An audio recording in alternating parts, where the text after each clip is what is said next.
The story begins with an average salaryman, just a regular guy who enjoyed nothing more than playing his favorite video game. One day, his arteries staged a protest and he died of heart attack. Truck-kun, the supposed savior of losers, dismissed him saying, "Hey, this guy's pathetic even for my standards." He wakes up in a strange, unfamiliar room and he looks at the face of a red-haired beautiful woman. He assumes he is in a hospital and the woman is a nurse. Then he spots a flying dog. What? A maid walks up to the red-haired baddie, our MC new mother, and taunts the red-haired baddie that, "Your kid's ugly as f***," to which our baddie replies that he took upon his father's side. They point a mirror at our main character to prove their point, and there he is. A baby. He almost shits himself. Almost. Time skips 3 years into the future, and MC has realized at this point that he had been reincarnated into another world. His name is Ars Louvent. Ars quickly began studying at a young age. He realized the world here is not like Earth and that the world he was now in, the Summer Fourth Continent, had a rather complicated history. It used to be divided into 7 kingdoms: Rophile, Ansel, Paradile, Canship, Sites, and Mission Kingdom. But the kingdom of Ansel went full British and colonizes all of them, and they slapped a lazy-ass name on it: the Summer Fourth Empire. He was born in the Louvent family, which is a noble household that ruled over a small region in previously Mission Kingdom called Lamberg. And, surprisingly, magic existed in this world. Alright, genius. The next things he discovers is that water is wet, idiot. His new life is not too bad, really. He had everything he needed. A harem of servants attending to his every whim, food ready when he wanted it, and he is happy of this upgrade of life. He also has a unique skill that no one else have. One afternoon, he decided to visit the barracks. He greets the soldier, and they seem happy to have him around.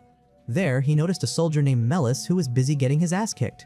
Ars reveals his unique ability called Appraisal. Using Appraisal, he was able to see Melis's stats. It turned out Melis had no talent with the spear, but could have been an archer god. Ars advised him to try using a bow, but Melis refused. "Real man, don't fight from a distance," he said, which made Ars angry, and he told him about how his girlfriend went around testing every other spear in the barracks because Melis' spear was too weak.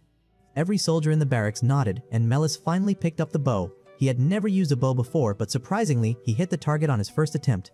The soldiers were skeptical, convinced it was luck, so they made him try again, and again, and again. Each time, Melis's precision was flawless. Eventually, they conceded that he was indeed talented, and they began to wonder how Ars had figured out that this loser cuck was actually good at something. Ars, not wanting to reveal his appraisal ability, simply shrugged and said it was instinct. He didn't see the point in explaining something so unbelievable. He was the only one who could use it after all. Later, when he looked at himself in the mirror, trying to check his own stats, he realized his ability only worked on others. During dinner with his family, Ars's father Raven, who looks angry and scary to Ars, but to me, I think the poor guy is just thinking that he has blonde hair while Ars' mother has red hair, so where did this blue color came from? Anyways, Raven expressed genuine admiration for his son's insight in discovering Melis's talent and tells him that Melis' girlfriend tried his spear too and liked it a lot. It turned out Raven had once been a dirty commoner himself, rising to power through sheer combat ability. Ars checks his father's stats and, unsurprisingly, found that he was the greatest warrior in the land, and he can take 10 men single-handedly. Take out 10 men single-handedly. Raven advised Ars to focus on his instincts, arguing that they would be useful when Ars became a ruler, and it is an important skill for a lord to find talent. After that dinner conversation with Daddy, Ars began studying the Empire, though the more he learned, the more he realized the future of this continent is fucked. Rulers are corrupt, dirty peasants are revolting because of the poor living conditions. He worried that civil war was imminent, and he will probably be forced to fight as well. He is scared because he is still a weakling, and he doubts that protecting his family and his people is not something his weak ass is capable of. Next morning, he decided to use his ability to find the perfect soldier. He sneaks out of his rich castle and starts walking around the village. A woman stops him asking him if this young lady lost his mother in the crowd or something. Ars tells this fat woman to mind her business and continue with his side quest. He starts using his ability on regular people and finds out they are all a bunch of useless losers. After some time, he sits down and his eyes start watering because of wasting his ability so much. Then he spots a boy getting kicked out of a shop by racist women. Everyone looks down on him because he's from the Malkans, a so-called inferior race. He recalls them as the slave race that were brought to this continent for slavery. The young man just sits on the road feeling helpless. Ars walks up to him and offers him food. The young man introduces himself as Rights. Ars gives him food, and while Rights eats, Ars checks his stats, and is completely stunned by how insane they are. He has multiple A and S rank skills just like Ars' father. Ars looks at him all starry eyes. Rights thinks to himself, what the hell is wrong with this nutcase, and starts walking away, but Ars follows him to dark alleyway. I don't like where this is heading. Thankfully, Rights is not a creep, and just keeps on telling him to f*** off. Ars invites him to become his retainer. He wants to gather the best people to strengthen his army. Rietz doesn't believe him at first, thinking he's some loser rich brat out here collecting Pokemons. Ars proves he's a noble by showing the Louvent family crest and explains that Rietz has immense potential. Rietz worries he'll just cause trouble since everyone hates Malkins and starts to walk away. Ars refuses to give up and bribes Rietz with food to accept his invitation. They head back to Louvent Mansion. The servants serve Ars his usual meal, but these racist losers serve Rietz a simple plate of beans and tells him to get lost as soon as he eats it. Ars realizes the servants hate Malkins and knows he can't convince them otherwise, but unlike an average American, he does something to solve the problem. So, he drags his chair and sits beside Rietz and shares his food. The servants are shocked, but Ars tells them to shut it as Rietz is his honored guest, so they start treating him well.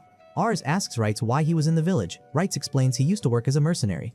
His companions died in battle, leaving him alone, wandering to the village. He tried joining other mercenaries, but they rejected him because he was just a child and they didn't think he could fight. One of the servants interrupts, saying it's time for Rietz to leave, but Ars tells him to shut it again, as he's going to make Rietz his retainer, which makes the servant lose it. Raven hears about this and calls Ars, saying a Malkin wouldn't make a good retainer. Ars' father is also a racist. Ars insists that Rietz has incredible potential and it would be a waste to let him go. Raven is skeptical, reminding Ars that Malkins are considered inferior, but Ars convinces him to test Rietz' abilities. Raven remembers how Ars discovered Melis's talent, so he agrees to give Rietz a chance. If he passes, he'll be hired as a soldier. Ars is thrilled, but Raven explains Rietz will have a mock duel with him. Ars is nervous because Rietz is only 14 and hasn't reached full potential. Ars checks their stats and sees there's no contest, but Raven says he'll go easy on Rietz, giving him a fighting chance. They go to the barracks. Rietz wonders why Ars wants him as a retainer, considering he's persecuted everywhere he goes. Ars explains he needs Rietz' help because he plans to become the lord of the land and needs someone capable of leading his army. At the barracks, Raven prepares to fight. He tells Rietz to grab a sword and explains that he'll win if he lands a hit before the timer runs out. Raven charges in. Rietz struggles to defend himself, but the soldiers are impressed. He could even hold his own against someone as skilled as Raven. Raven lands a hit knocking Rietz down and then warns him that time is running out. But Rietz refuses to give up, knowing Ars is counting on him. He charges again. Raven tries to block, but the attack grazes him. Everyone is shocked. Raven admits he lost and decides to hire Rietz as a soldier. Ars thanks his father for giving Rietz a chance. Raven admits he has talent and could become a great swordsman. Raven goes on to reveal he was worried about Ars' blue hair and still curses himself for trusting a red hair. But he believes Ars will become a great man since he has the power to recognize talent. The soldiers praise Rietz as an excellent fighter. Sometime later, Rietz wears his uniform while accompanying Ars. Ars wonders why he's taking on servant duties. Rietz explains that he liked kids. Everyone was right with their racist remarks. He says he always dreamed of serving a young lord and knows he would have died if Ars hadn't taken him in. He wants to spend the rest of his life serving him. After a few months, Rietz is accepted by everyone and even receives tutoring. This boosts his intelligence stat, making him one of the most knowledgeable people in the house. He gives Ars a lesson on the Summerforth Empire, explaining how the Ansel Kingdom conquered the other 6 kingdoms over 200 years ago. But now, the empire is in a bad spot. The ruler Bidris is a child. Power is held by retainers. Factions are clashing. Authority is weak. Revolts are growing, and governors are defying the crown. Ars thinks that these conflicts are only going to get worse, so he realizes he needs to prepare and gather the most talented people on his side. He is treating this as a Pokemon game. He wonders where the next conflict might happen, and Rietz points out at their province, Mission. The governor of their neighboring county is old and gone senile, so it's likely he'll die within the next few years. Time for geography lessons for you guys. This is the Summerforth continent. Summerforth Empire is divided into provinces, and provinces are further divided into duchies. Each duchy is further divided into countries or districts. This part here is Mission Province. This small blue part is Canary District. The old senile guy is the duke or governor of this Canary District. Ars and his family are a part of noble family ruling a small town, Lamberg in the Canary District. So the Duke of Canary District is kicking the bucket very soon. Both sons seem eager to take the position, which probably means a war is coming. Older son has the right to succession, but everyone wants the younger son since he is more competent. Ars wonders who his father would side with, and Rietz thinks it would be the older brother since it's his right to inherit. I hope you got an idea of what's the conflict about. Ars worries about what would happen if his father ended up on the losing side, but Rietz sees this as an opportunity. Performing well in a major conflict could help a lord climb the ranks, and he thinks they need to recruit more people to get stronger. They head out and see Raven training.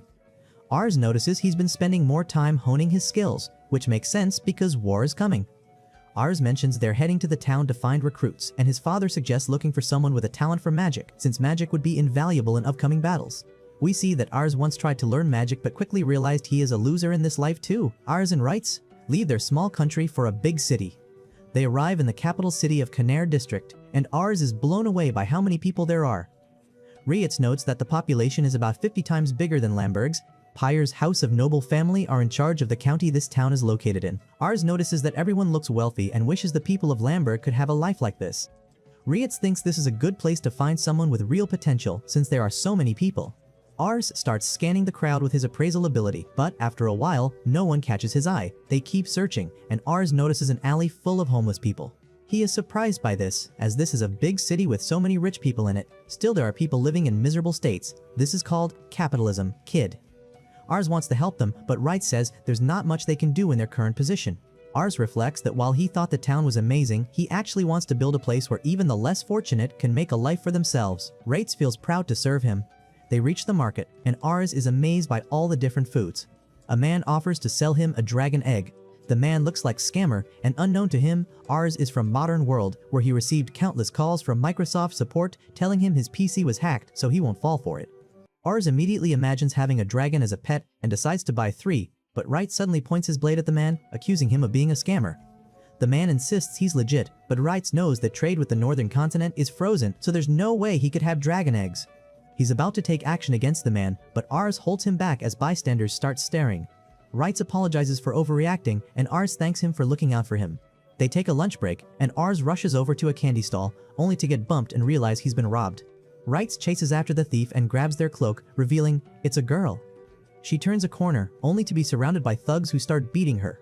Ars yells at them to stop, and one man attacks him, but Wright steps in and takes him out with a single punch. He easily handles the other 2 men, and they retreat, warning that it's not over. Ars checks on the girl and is amazed when he sees her stats. He learns her name is Charlotte, and sees that she has S-tier aptitude for magic, as well as insanely high leadership and prowess stats. Rietz asks Ars for his coin pouch back, but Ars suddenly asks Charlotte to become his retainer.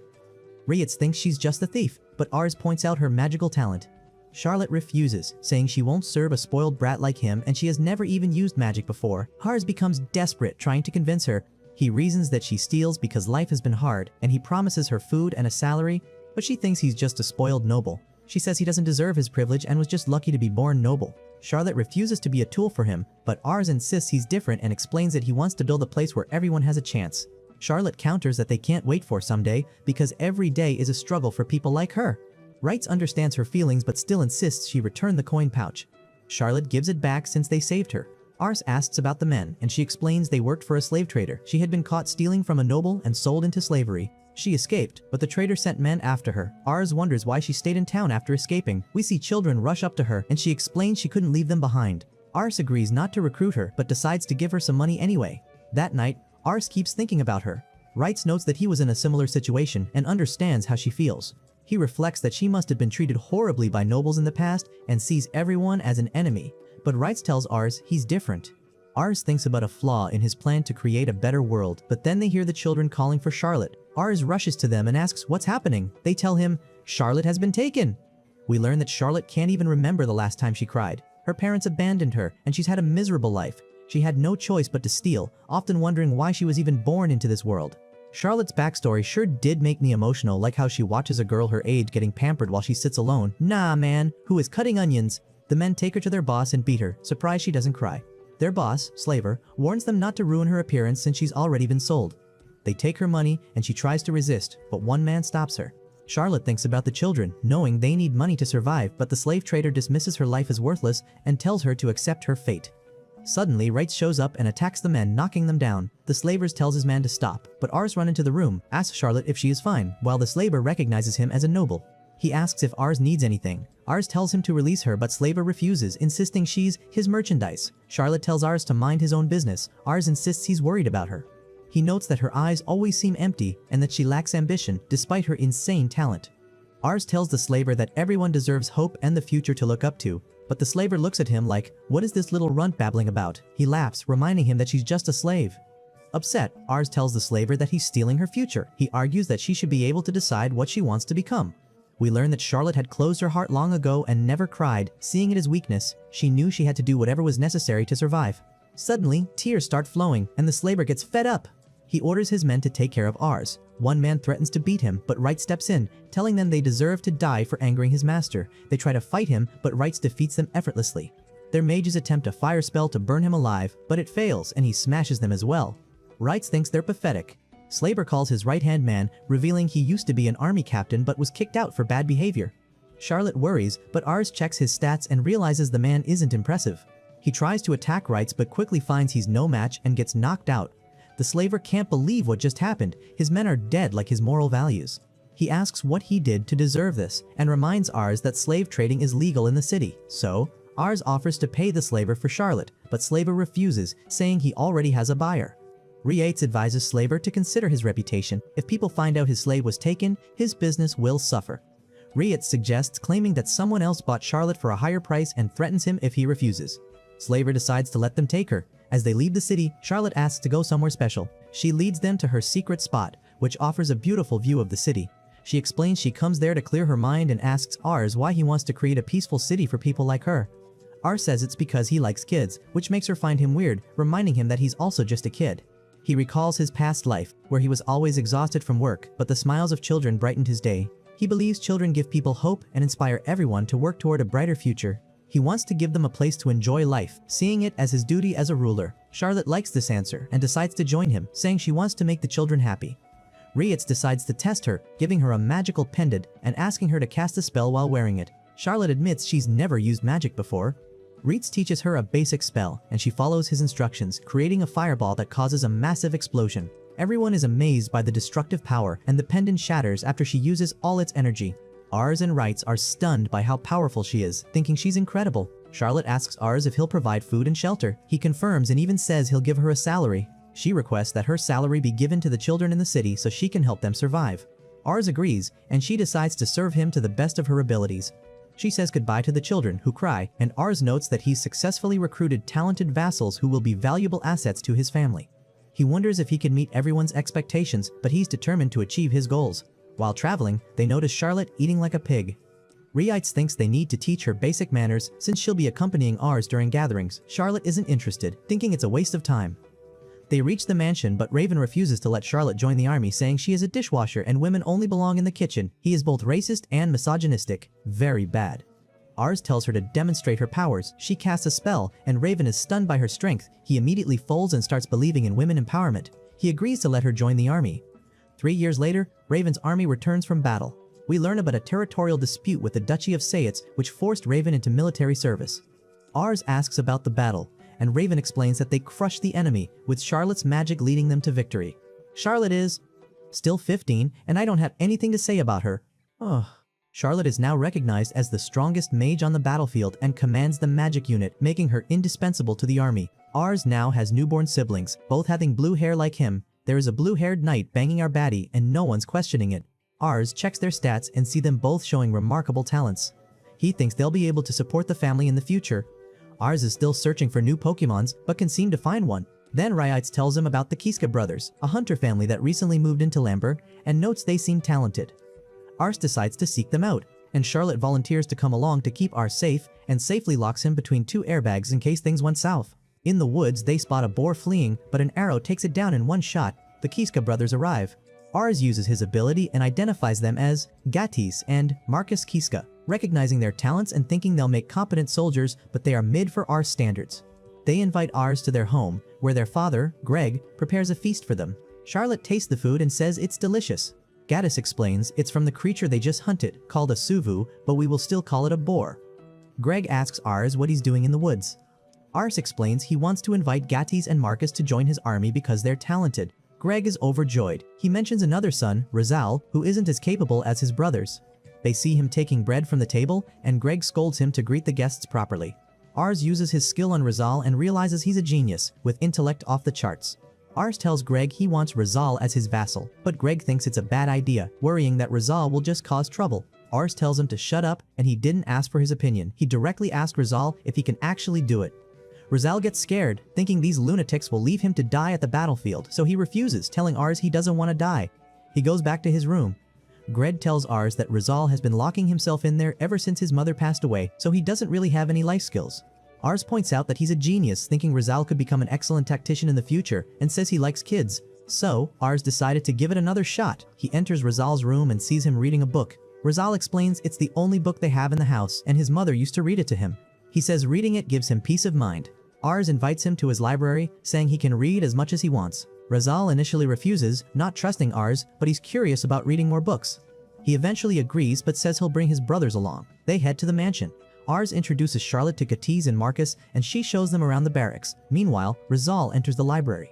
Ars tells him to read any books he's interested in. He tells Rights to take care of him and reminds him that he also needs to study, then leaves the library. Ars ends up falling asleep, forgetting he left Rizal in the library for hours, thinking he must have already left. He returns and finds that Rizal fell asleep after reading countless books. Ars checks his stats and sees that Rizal's intellect is growing rapidly. He notes that Rizal can learn extremely fast. His brothers join them and start making fun of Rizal, assuming Rizal just wasted time in the library since he was never taught to read. Ars is surprised to hear this.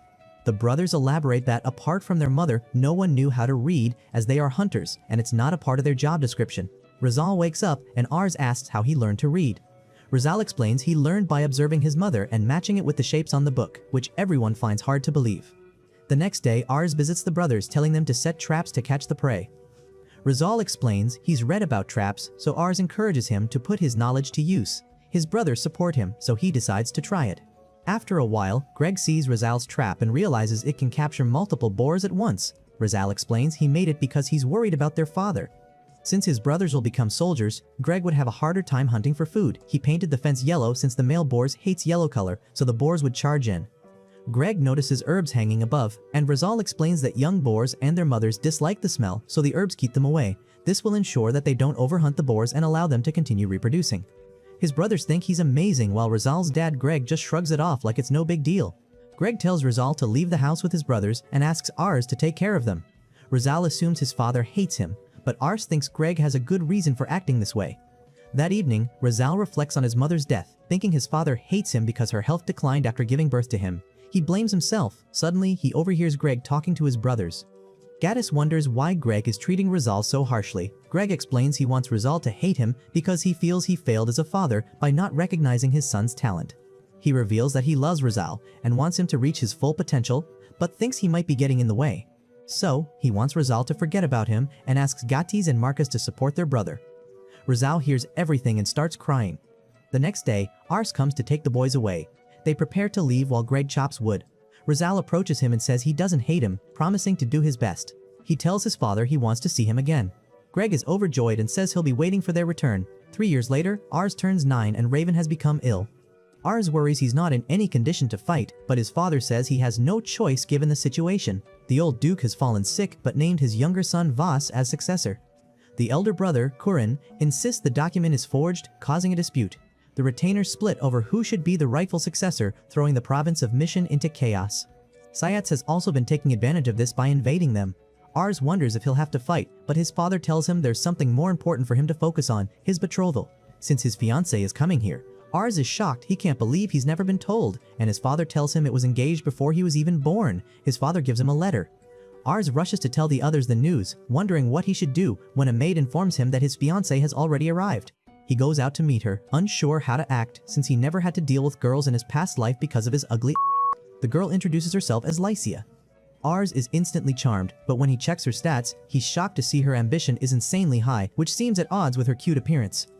He worries she might be pretending and refuses to let her fool him, but as she talks, he finds her too adorable to resist and starts simping for her instead. He decides to show her around. Her butler, Jean, is surprised to see a Malkin in the house, but Lycia already knows about Rights and tells Jean to apologize. Lycia is warmly welcomed and they share a meal together. She finds the meat delicious and asks about his meat. Where did he get such fine quality meat? To cook steak. Ars tells her about how they use traps to catch the boars. He thinks about how great she is. She mentions she passed through Lamberg on her way here. Ars regrets that it's raining so he can't show her around, but she tells him not to worry. The sun starts shining. He wonders if she can control the weather, but she explains she observed the clouds on her journey and knew it was just a passing rain. She tells him he can now show her the town. Meanwhile, Charlotte and Rizal watch them, both feeling a dangerous vibe from her. Ars and Lycia head into town and everyone is curious about the girl beside him. Ars soon come to a place where two men are arguing. Ars wonders what's happening and a woman explains it's a dispute over a magic stone order. The shopkeeper ordered flame magic stones, but the dealer delivered sound magic stones instead. Since it was only a verbal agreement, it's unclear who's actually at fault. Ars thinks he should try to handle the situation, but he worries about failing in front of Lycia. Charlotte shows up and offers to solve things the good old-fashioned way, but Lycia tells her to stop. Charlotte thinks she should mind her own business, but Lycia says she's a fan and even manages to charm Charlotte. Lycia decides she'll handle it herself and asks Ars to grant her a favor if she succeeds. Before he can make his mind about this, Lycia walks over to them and asks them to stop fighting. They wonder who she is, and she introduces herself as Ars's fiancée. They're pleased, thinking Ars is finally growing up. She offers to buy the sound magic stone, explaining that they're precious in her territory. She also says they have a volcano there, so she could sell the flame magic stone at a good price too. But she makes it clear that it was all Ars's idea. The men are happy that he cares about helping them. Ars tells them to write up a contract next time so this kind of mix-up doesn't happen again. The situation is resolved, and Ars thanks Lycia for her help. Later, Lycia brings up the favor, and Ars wonders what she wants. She simply asks him a question, what kind of girls he likes. Obviously, he will say, tall women with big ass, because obviously he is from the modern world and knows if you don't want to die, you say that. He tells her he likes people who speak their minds and don't hide things from him. I am not going to roast him for this one, it's a good one considering the situation he is in. She simply smiles and says she will take it as a reference. That night, Ars can't stop thinking about how he didn't figure out Lycia's intentions. When he goes to sleep, he finds her in his bed. He wonders if she's messing with him, but she says she wants an honest conversation. They have tea together, and Ars wonders what she wants to talk about. She reveals that she can sense people's feelings just by looking at them. She noticed he was suspicious of her when they first met and wants to know why. Ars decides to tell her the truth. He can see people's stats. He notes that her ambition is insanely high, which makes him think all her actions are calculated. She admits that she is ambitious, so Ars wonders what her goals are. She reveals that a woman's ambition is to make a good man fall in love with her. Ars realizes that the best path for her is to marry someone powerful. As a daughter of a noble in medieval era, he thinks she's unlucky since their territory is small, but Lycia knows what he's thinking. She says that even though their territory is tiny, after spending the day with him, she still wants to marry him. She believes he has great potential. Ars thinks he's just lucky to have good people around him. Lycia says that's exactly why he'll become great. His people see him as family, which she thinks is one of the most important abilities for a lord. She tells him she's fallen in love with him but decides to call it a night, leaving Ars all red. Huh? He panics about not responding, while we see Lycia outside feeling embarrassed as well. She's thinking about how this is the first time she's ever told someone how she truly feels. The next day, as she returned to her territory, her thoughts wandered. The world of nobles was a foul place, full of greed and deceit. People would stop at nothing to pull others down and climb higher. Lycia had long been troubled by her ability to read emotions. The negativity she sensed in others made her feel cursed. That was until the day she saw a woman happily married to a strong, prosperous man. That moment changed her perspective. She realized that if she too could marry a man of outstanding power and reputation, she could rise above the toxic world around her. From then on, she honed the art of reading and manipulating emotions, learning to lie and please, all while searching for the right family to marry into. Initially, she had no intention of marrying Ars. His family was weak, and his first impression of her had been unimpressive. No matter what she tried, he remained wary and suspicious. But then, something changed. During a trip through the market, Ars had apologized for the rough roads, concerned about her tender feet, and even brought her ointment to ease any discomfort from her shoes. That small, thoughtful gesture revealed his kindness and genuine care. Coupled with the respect he commanded from those around him, Lycia immediately saw him as an ideal man. At that moment, she fell in love. Now, Lycia recognized that Ars was not only capable and strong, but also kind. She resolved that his kindness could never become a weakness. As someone who would one day be closest to him, she swore to remove any obstacle in the way of their future happiness. After that first meeting, Ars and Lycia began exchanging letters frequently. Ars, feeling a bit anxious, having never conversed with a girl like this before, managed to flirt subtly in his responses. When Lycia visited him again, he gifted her some flower seeds, knowing she loved flowers. She thanked him warmly, but also reminded him that he still hadn't given her an answer. Ars is flustered, but she reminds him that he doesn't have to respond yet. She will work hard making him fall in love with her. We see Ars writing to her, telling her that his father is recovering and the succession conflict has calmed down. He hopes to see her again soon so he can tell her how he feels, thinking he wants to marry her too. 2 years later, Ars talks to a doctor about his father. The doctor says Raven's condition is worsening, so he should prepare for the worst. Meanwhile, in Arkansas, an assassin breaks into the castle and murders the Duke of Mission, that old senile and indecisive duke. The soldiers surround the assassin, but he jumps out the window and dies. This news reaches Ars' father, who reads the letter in front of his loyal council, then asks Rizal about his opinion on the matter. Rizal explains a deadly war between the two sons of the late lord was inevitable. He emphasized that they should begin preparing their forces immediately. Raven considered the situation carefully. He noted that the county chief overseeing Mission would be forced to take a side in a succession, most likely supporting the older son over the younger. This meant that, regardless of their own plans, they would also have to align with the older son. Raven tries to get up, but collapses from unbearable pain. Days later, Ars receives a summons from the county chief for the council. Wrights wants to go with Charlotte in his father's place, but Ars refuses, deciding he must go himself. Lycia worries, wondering why she hasn't heard back from Ars. The trio arrives in the Canary district. Ars approaches the castle gate guard, showing the invitation letter and explaining they're representing the Louvent house. The guard verifies the invitation but wonders if Raven would really send a child. Charlotte wonders if the guard thinks they're lying. The guard recognizes her as Louvent's Princess of the Flames and writes as the Reaper. Ars wonders why they have such nicknames. The guard guides them through the castle, where they're greeted by Renard, the right-hand man of the Canary chief. Ars checks Renard's stats and sees he's a jack of all trades, balanced in every way. Renard has heard about Wrights and Charlotte and tries to recruit them, but they explain they're loyal to the Louvent house. He thinks it's a shame but acknowledges that Louvent must be a great place, and Ars thanks him. Ars takes them to the meeting room with the other leaders and introduces himself as Raven Louvent's son. The other leaders don't respond. He notices that the old man is Orsillo, the Lord of Coumer, who he used to play with when he was little. Orsillo remarks on how much Ars has grown and even offers him cookies, though the other fatty lords don't seem impressed. The doors suddenly open and everyone stands to greet the Canary chief, Lumiere Pyres, who thanks everyone for coming. Ars uses his ability on Lumiere and sees his stats match those of a territory chief, with high prowess and balanced skills all around. Lumiere mentions that the governor's assassination will likely trigger a succession war, so he's decided to support the older son, Curran, confirming what Al suspected about his father's prediction. He asks if anyone objects. They meet him outside, but everyone agrees, then instructs them to prepare their troops for war and ends the meeting. Lumiere speaks to Alhez, wishing his father well and noting that the Louvent house is impressively strong despite being small. He congratulates Alhez for representing Raven and admits he has high expectations. The fatty lord who had been staring at Ars calls him over, introducing himself as Hammond Plead from the Torquista territory. He realizes Hammond is Lisha's father. He also notices that Lisha seems upset with him lately and wonders what he did wrong. Hammond asks if Ars has been responding to his daughter's letters, and Ars admits he hasn't, because of the Duke's assassination and his father's worsening condition. Hammond acknowledges that she likes Ars, noting that she doesn't usually show her feelings but has been expressing herself more recently. He confesses that he prioritized his duties as a lord over his daughter when she was younger, so she often felt lonely. Hammond wants her to be happy and was angry at Ars for not replying sooner, but he admits part of it was his own fault. He apologizes and asks Ars to take care of Lisha. Ars promises to make her happy. He's glad to hear Hammond cares so much about his daughter. Ars returns home to tell his father, who notes that Ars went without telling him. Ars braced for anger, but instead his father praises him, saying he did an amazing job. Later, Ars writes to Lycia, apologizing for not responding and telling her he met her father. He hopes their families will cooperate during the war and remembers his promise to Hammond to win the war and protect Lisha. The next morning, Ars trains with Rietz. Rietz worries because Ars has been training non-stop, but Ars refuses to stop. He notices everyone is getting stronger while he hasn't improved much and feels frustrated. He recalls leading troops in simulated battles and realizing how disastrous it was, thinking he lacks real combat experience and is too afraid. Rosal arrives and warns that Said's forces are preparing to attack. Lumiere has ordered them to join the fight. Said's is invading mission, attacking Orsillo's territory. If they succeed, Lamberg will be next. Ars knows his father can't go to battle, so he realizes he has to lead. He trembles but orders the troops to prepare and reads his promises to win his first battle. The troops gather and Ars begins his speech, but Raven suddenly appears, refusing to let him go to battle. Ars insists he's willing to fight for Lambert, even if it means dying.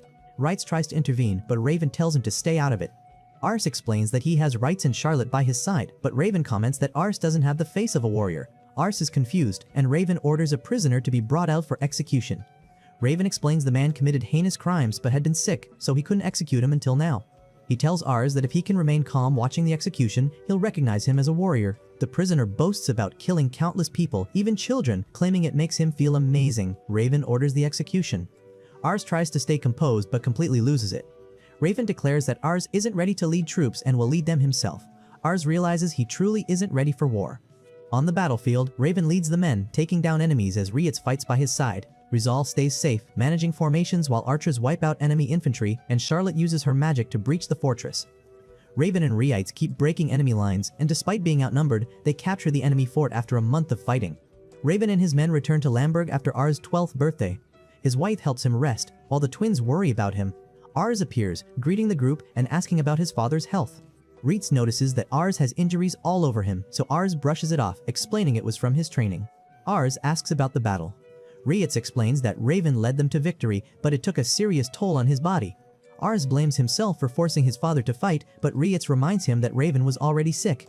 Ars thanks them for their concern and leaves to continue training. It's getting late, and Charlotte notes she's heard about how Ars kept training while they were at battle. Everyone hopes Raven doesn't get worse as Lycia comes to visit, but she's worried about Ars. She's noticed a change in the tone of his letters ever since the conflict began. She asks if he's okay, and Charlotte and Rizal nudge Reitz to tell her the truth. Reitz explains that Ars is struggling because he can't fight and feels responsible for his father's condition. Lycia feels ashamed for not doing anything, so she heads to the training room and quietly opens the door. She sees Ars being knocked down repeatedly as a soldier tells him to continue training the next day. Ars forces himself up and keeps training, while Lycia quietly decides to leave. Rietz asks if she won't talk to him, but she thinks it's not the right time. A maid suddenly announces that Raven has woken up and asked to speak with them. Raven thanks them for coming and apologizes for worrying them. Charlotte wonders what's gotten into him. He explains that he's not speaking as their lord but as a father and asks what they think of their lives. They answer that Lambert feels like home, which makes Raven happy, but he confesses that he doesn't have much time left. They plead with him not to speak like that, but he simply remembers how unsure he felt when Ars first brought them in. He recalls Reitz being a Malkin, Charlotte a thief, and Rizal a mere child when they arrived, and he's proud that they've all become pillars of the house. Raven comments that Ars isn't strong enough for war and regrets not taking him into battle when he was healthy or teaching him about the harsh realities of the world. Realizing it's too late for himself, Raven asks a favor to help Ars, speaking to them as a father. Rizal promises to study harder so he can support Ars, no longer blaming himself. Charlotte pledges to serve Ars because he gave her life meaning and she wants to experience the world he'll build. Reitz promises to fight anyone who stands in Ars's way. They thank Raven for trusting them. He opens the door for Lycia, telling her that Raven wants to speak with her. Lycia enters alone and introduces herself. Raven apologizes for seeing her in such a sad state and asks if she remembers when they first met. She's surprised not remembering, so he explains that he was the one who arranged her engagement to Ars. He saw her at a funeral and admired her wisdom and kindness, thinking Ars would need someone like her. Wait, that's kinda creepy. Lycia is shocked. Raven asks her to stay by Ars' side, despite their house being small, but she interrupts, saying Ars is already doing his best to surpass him. Raven realizes she's in love with Ars and feels relieved that his son is in good hands. She leaves, telling everyone that Raven wants to see Ars, so they head to the training room. Ars goes to speak with his father and is happy to see him awake. He tells Raven that he researched his illness and found medicine that could help him recover, but Raven ignores him and instead comments on how much he has grown. Raven becomes emotional and shares his story. He was born in a remote village in Mission, governed by a tyrant who extorted the people. One day, he couldn't stand it anymore and ran away to the city. Sounds like my dad explaining how he went to work back in the day. The governor of Mission was visiting at the time, and Raven recalls the moment that inspired him. He decided to become a man capable of being a governor and leading soldiers into battle. He studied the art of the sword and fought with all his heart, standing out enough to be appointed head of a domain. He apologizes for burdening Ars with the responsibility of being his son, but Ars is grateful to have him as a father. Raven asks about Lycia, warning that she's fierce and takes after her mother more than Hammond. Ars wonders if he's close to Hammond, so Raven shares stories from his youth, and the two spend the entire night talking. The next morning, Raven passes away. They hold his funeral. Ars comforts his siblings as they say their goodbyes. He addresses the citizens of Lamberg, admitting he's not as strong as his father, but asking for their support to protect everyone. The people are moved and promise to help him, encouraging him to do his best. He officially announces himself as the head of the Louvent house, and everyone bows in respect. Meanwhile, a mysterious woman overhears men discussing the Duke's assassination and asks them to tell her more. 3 months pass after Raven's death. Ars visits his father's grave, admitting he's still adjusting to his responsibilities as Lord, but managing thanks to everyone's help. He doubts he'll ever match his father, but is determined to do his best. Ars joins his group and sets off for Kunar to attend the meeting of the Lords. Before starting, Lumiere asks everyone to pray in honor of Raven. He officially announces Als as the head of the Louvent house, and Als pledges to do his best to fulfill his duties. Orsio notices Ars' newfound confidence, and the other lords see him as an equal, holding high hopes for him. The meeting begins, and Lumiere outlines the hostilities between the brothers, Kurin and Vas. Kurin has raised an army, but Vas, as the Archantess and capo of Mission, has more soldiers and resources. Renard points out that Kurin controls the commercial city of Semplar, giving him economic leverage. Kurin is trying to secure neighboring districts, but the district of Parina refuses to yield. Parina is a minor domain with a small army, but the shortest route to attack Arcantos passes through it, making it strategically critical. Lumiere admits he wants to avoid unnecessary conflict, but the resistance at Parina forces him to act. Everyone seems determined to follow through, but then, Aris asks for permission to try convincing Parina to join them instead. The room is taken by surprise. Days earlier, Rizal had suspected Parina's unusual behavior. They were vulnerable to attack, so he wondered why the district was resisting. He suggested gathering intelligence before launching an attack. Ars asks the lords for suggestions. Rietz proposes hiring a mercenary group called Shadow, known for espionage and information gathering. Ars agrees, asking him to make contact. Razal suggests that if the council brings up Purina, Ars should offer to handle it personally. Back at the meeting, Ars explains his suspicions to the lords. Lumiere is convinced and grants him permission to investigate. Ars breathes a sigh of relief once the meeting ends, though he's still nervous. Outside, the orphans greet them, and Charlotte marvels at how much they've grown. She hands out smoked meat while Ars realizes how well the orphanage he built in Canare district is doing. He had instructed his people to take in as many street children as possible, and it shows. The children excitedly share their dreams and thank Ars for changing their lives. They mention that Charlotte sends most of her salary to help run the orphanage, which earns her their gratitude as well. Charlotte is thrilled that the orphanage is in a big city, giving the children more opportunities. Ars is surprised to see Lycia, who explains she came along with her father to the meeting and wanted to see her fiancé while in town. Ars feels awkward and unsure how to act as Lycia notices the children's joy around him. One child dirties her dress, causing Ars to panic, but Lycia simply takes off her shoes and plays with the child. Ars is amazed by her. His father set him up good before leaving. That night, Ars and the others stay at the orphanage. Ars talks to Lycia, who wants to accompany him to meet the shadow mercenaries. He warns her it's too dangerous, but she insists, and he reluctantly agrees to pick her up at her lodging the next day. Instead, she reveals she'll spend the night at the orphanage, surprising everyone. They realize why she brought so much luggage. Ars prepares her room, but she insists on sleeping with him. Ars acts shocked. The commotion wakes Charlotte, leading to a playful dispute over who gets to sleep with him. Razal thinking, how do I sign up for this? But Charlotte grabs him, allowing everyone to rest together. The next morning, the boys note how exhausted they are from lack of sleep. I wonder what they did all night. Rietz informs them that the meeting with Shadow has been scheduled. They thank the women at the orphanage for their hospitality and head to the bar. Rietz explains that he got in touch with Shadow through a mercenary colleague. He details Shadow's specialties in espionage and information gathering, sometimes even assassination. Ars is intimidated, but Rietz is more worried about Shadow's new leader, who is extremely competent and elevated the group to a new level. Shadow only takes jobs that catch his attention, so Ars hopes they'll accept the task. At the bar, they're met with glaring eyes from the patrons. A man tells them to leave, but Rietz gives a secret code allowing them entry. Ars senses the leader might be observing them, so he scans the room using his ability. A waitress arrives to take their order, and Ars is startled by her stats. He excuses himself to the bathroom and checks Ritz's stats, confirming his ability works. He realizes the waitress is actually a man, which is exactly what happened on my Thailand trip. The man suddenly grabs Ars with a knife, demanding to know how he discovered his identity as Shadow's leader. Rietz throws a knife, forcing him to release Ars.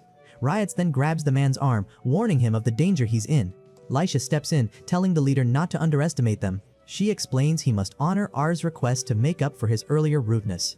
The man threatens to escape after eliminating Ars, but Lycia calmly explains that's impossible with Rietz present and that she would personally hunt him if he tried. Ars realizes how formidable she is, and the leader laughs before agreeing to the request. He's curious how Ars discovered his identity.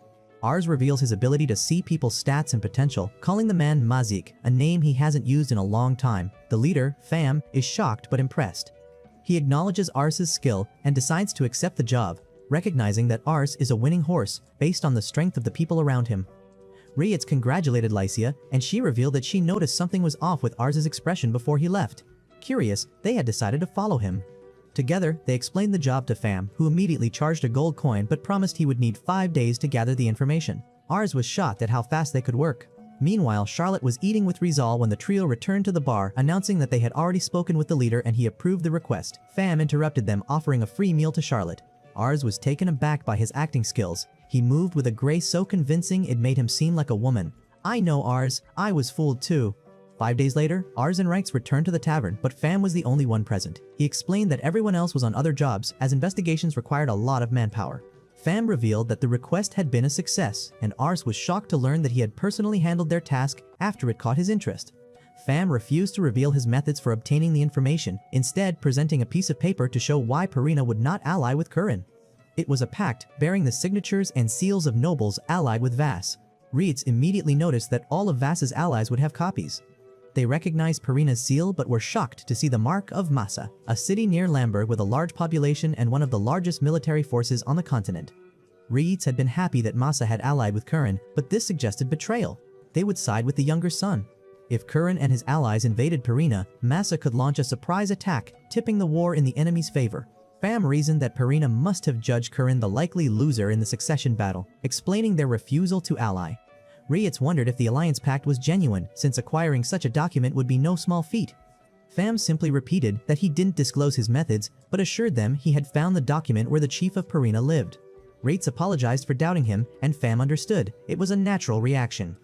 Ars was impressed by his skill, thinking of him as a true ninja. He attempted to pay Pham, who refused, saying this was his way of making up for being rude when they first met. Ars thanked him, but decided to pay a little extra for the next job. Wink wink. They traveled to Canary District to present the findings to Lumiere. He questioned the document's authenticity, but Ars assured him it came from the chief of Purina's house. Lumiere was surprised. Adam, the chief of Massa, had always been loyal to Curran. He ordered Renard to send the document to the other lords, praising Ars for uncovering it and preventing a bigger problem. Renard studied the paper and noticed inconsistencies in Massa's signature and seal. Comparing it to another document from the same district, the differences became clear.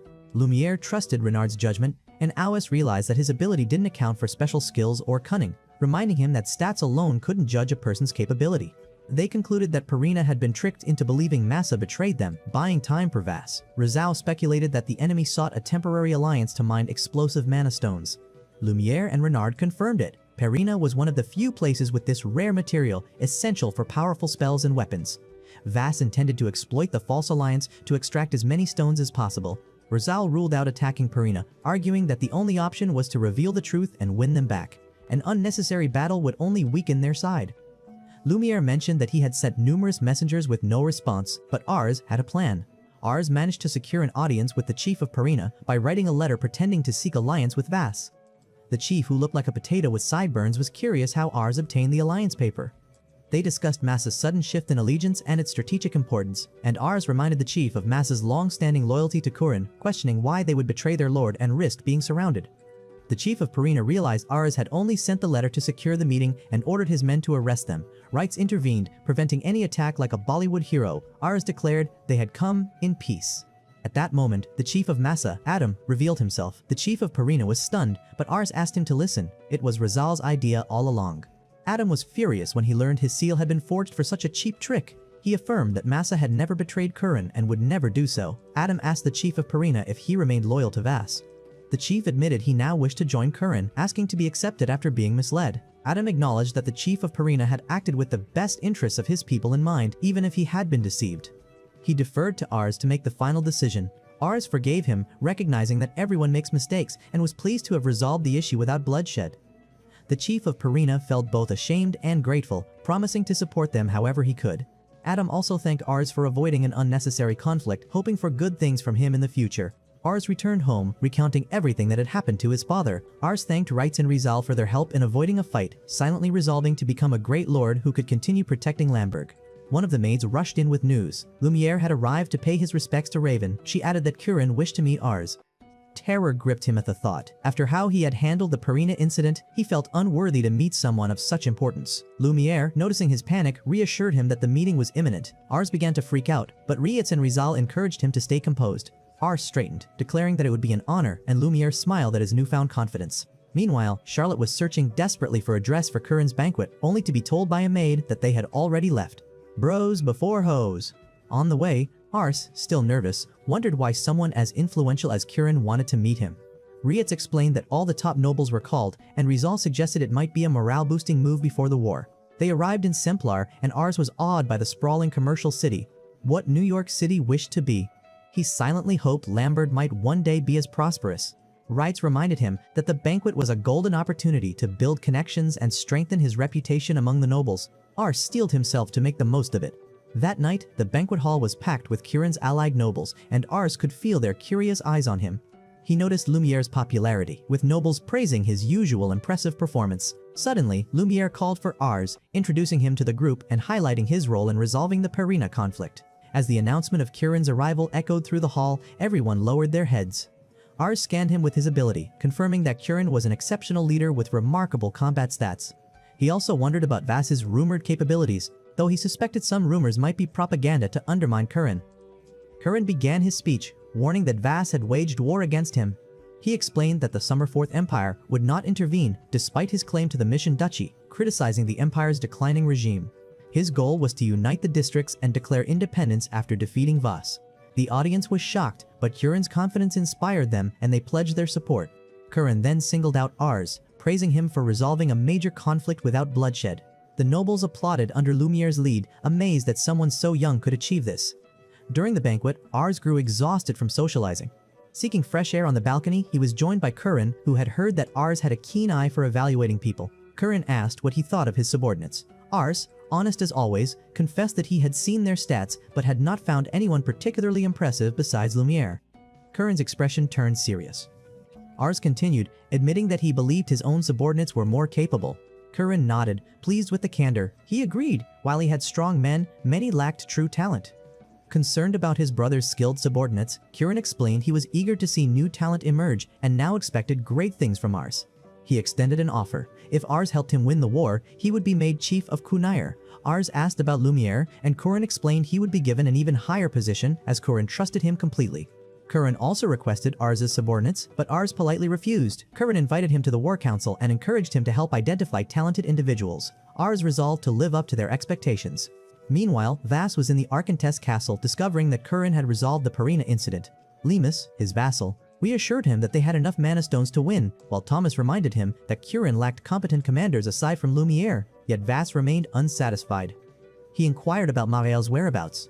Thomas confessed he didn't know, thinking she had given herself over to drink. Vass insisted she should join his side, setting aside the past. Thomas refused, believing she was incapable, but Vass, confident in her abilities, resolved to recruit her. Ars finally returned home, where Charlotte was shocked to learn that they had been invited to Curran's War Council. Ars felt the weight of responsibility pressing down on him.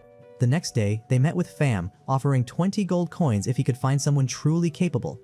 Pham promised to complete the job. As they left the bar, someone bumped into Ars, knocking him over. She helped him up, but Wrights immediately scolded her for the accident. The newcomer was Marielle, a homeless young woman asking for a job at the bar, but Pham quickly realized she was no ordinary person. She had seen through his disguise, something that piqued his interest. Pham, always intrigued by talent, introduced himself under a fake name and decided to hire her. Her first day was chaotic. She spilled drinks, botched orders, and even snuck a few drinks herself. After closing, Pham asked her some probing questions. Marielle, sensing ulterior motives, answered honestly. She explained she had worked for the Duke of Missy with her brother, but he had recently died. While the bartender suspected she was lying, Pham believed her and offered a better job. Ars received a letter from Pham shortly after. He had found someone, and she would be visiting the mansion. When Marielle arrived, Ars realized she was the same girl who had bumped into him earlier. The trio was unimpressed at first, but Pham assured them she was as capable as any of them. Marielle, surprised that the Lord of Lamberg was a child, asked if he would hire her. Ars used his ability on her and nearly fell over her. Stats were insane. She was a monster of talent. Ars knew she had worked for the Duke, which made her all the more impressive. Rietz, however, warned that her brother Thomas was working for Lord Vass, but Ars decided to accept her anyway, recognizing her potential and huge knockers. The next day, Rietz complained about Marielle's behavior. She slacked off and skipped work to sleep. We all deserve a life like that. He told Ars to fire her immediately. Rizal joined in, saying she had forced him to run instead of study. Her methods were insane. Ars defended her, but before they could argue further, an explosion shook the mansion. Panic ensued. They quickly discovered Charlotte was behind it, demonstrating her magic at Marielle's request. Ars warned everyone to calm down, but it was clear Marielle was making life difficult for them all. She insisted they accept her for who she was, and Ars threatened to take action if she misbehaved. She explained she stayed because he was the only one who had accepted her and realized she needed to get along with the others. Marielle proposed the MOT battle, let her stay if she won. Ars was skeptical, but Wrights wanted to see what she was made of. The rules were laid out. 2 teams would fight in the Eastern Forest until sunset. To win, you had to either capture the enemy commander or wipe out the opposing team. Soldiers hit in the head or chest would be eliminated. Charlotte asked if magic could be used. Ars allowed only light and sound spells, providing her with magic potions. As teams were formed, nobody wanted to join Marielle. They wanted her to lose, knowing she'd be fired if she did. Eventually, the noobs took her side, reluctantly agreeing to fight for her. Rieitz's team entered the forest, confident in their strength, while Rizal led their side, nervous about facing the girls but determined to do his best. Ars commanded Marielle's team, mostly inexperienced soldiers. He worried they were going to be steamrolled by Wrights' group. Marielle, undaunted, admired Ars as a fighter and recognized Charlotte's destructive magic. She acknowledged her soldiers were weak, but confidently assured them they could win with her plan. Meanwhile, Ritz's team set up traps in the forest, anticipating that Marielle's team couldn't win in a head-on fight. They planned to lure Wrights into an ambush, splitting their forces strategically. However, an explosion revealed a mage from Marielle's team, claiming he wanted to betray her and revealing her plans. He said she intended to trap Rights so she could take out Rizal. Rights didn't believe him. He knew Ars wouldn't allow such a reckless plan.